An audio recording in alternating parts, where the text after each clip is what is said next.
यूं किट्टू सियार की चालाकी के किस्से सारे जंगल में फैले थे। उसकी धूर्तता को सभी जानते थे। कोई जानवर उसके पास नहीं आना चाहता था, पर कभी कभी कोई जानवर जरूरत का मारा आ ही जाता था। एक बार की बात है कि श्यामा बकरी ने अपने खेत में धान बोए। वर्षा उस साल बड़ी कम हुई। वह सोचने लगी कि अब खेत में पानी कैसे लगाऊं, मुझे पानी कहाँ से मिलेगा। सभी जानवरों की फसलों को पानी की जरूरत तो है ही, फिर मुझे फसल के लिए पानी कौन देगा। तभी उसे किट्टू सियार की याद आई। उसने उस वर्ष कुछ भी नहीं बोया था। श्यामा को विश्वास था कि वह उसे पानी दे देगा, भले ही पैसे कुछ अधिक ले ले। श्यामा बकरी रुपयों से भरा थैला अपने थन में लटकाकर उस सियार को ढूंढने निकली। वह तालाब के किनारे बैठा ठंडी ठंडी हवा खा रहा था। नमस्ते सियार भैया, बकरी नम्रता से बोली। नमस्कार काकी, किट्टू सियार भी बोला। बकरी ने सियार को सारी बातें बताई, फिर उससे विनती की कि कुछ महीने को अपना तालाब उसे भी दे दे, जिससे धान की खेती को सूखने से बचाया जा सके।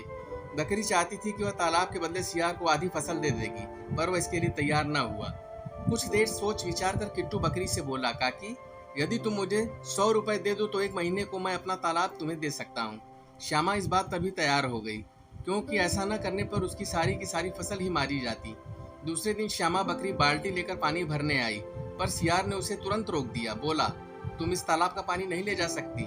पानी क्यों नहीं ले जा सकते? मैंने कही तो तुम्हें 100 रुपए दिए हैं। श्यामा बोली। काकी तुमने तो इस तालाब के रुपए दिए, इस पानी के नहीं।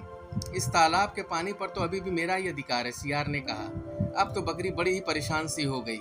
रुपए से के रुपए गए और खेत का खेत सूख रहा है। वह रोती गिड़गिड़ाती वनराज सिंह के द्वार पर पहुंची। सिंह महाराज ने बकरी की सारी बातें ध्यान से सुनी, फिर किट्टू सियार को बुलाया।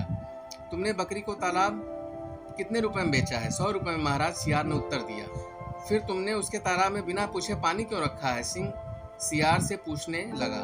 बड़ी धूर्तता से अकड़कर सियार बोला, मैंने तो इसे केवल तालाब बेचा है, पानी नहीं। फिर तुमने उसके तालाब में बिना पूछे ही पानी क्यों रखा है? सिंह ने पूछा। अब उस सियार से कोई उत्तर देते ना बना। वह इधर उधर झांकने लगा। शेर को बड़ा गुस्सा आया। वह बोला, तू दुष्ट है, धोखेबाज है। तालाब का पानी तो श्यामा लेगी ही, पर तुझे जंगल की धारा 420 के अंतर्गत अपनी धोखाधड़ी के कारण दंड भी भुगतना पड़ेगा। 4 महीने तक मुझे केवल वेतन के सारे जंगल की झाड़ू लगाते रहना पड़ेगा। राजा की आज्ञा के आगे किट्टू का भी क्या सकता था। आखिर उसे पूरे 4 महीने तक सारे जंगल की सफाई करनी पड़ी। उसे देखकर जानवर आपस में कहते थे, जो अधिक चालाक बनता है उसको अपनी चालाकी का फल मिलता है। अगर आपको इस कहानी से जरा सा भी मैसेज मिला हो तो हमारे चैनल मोटिवेशनल वांट्स को सब्सक्राइब करें, कमेंट करें, शेयर करें, लाइक करें और बेल आइकन को ऑल पे सेट कर लें। धन्यवाद।